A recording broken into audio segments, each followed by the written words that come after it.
Rufo 2025 yuxarı yaş qrupunda düşən final sualına baxaq.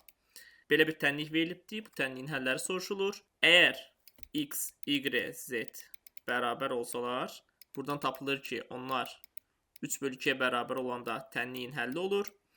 Təsəvvür edin ki, bir-birlərinə bərabər deyirlər, 3/2-yə bərabər deyirlər.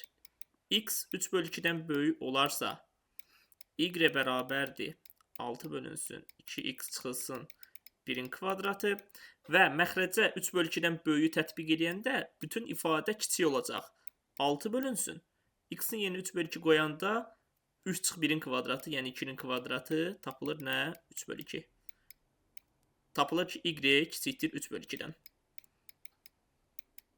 Bunu da yerinə qoyub tətbiq eləsək, z bərabərdir 6 bölünsün 2y çıxılsın 1-in kvadratı. Bunu da məxrəcə tətbiq eləsək, ifadə böyüyəcək. 6 bölünsün 2-nin kvadratı, yəni 3/2 tapılacaq.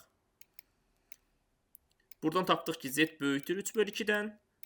Bunu da tətbiq eləsək son ifadəyə.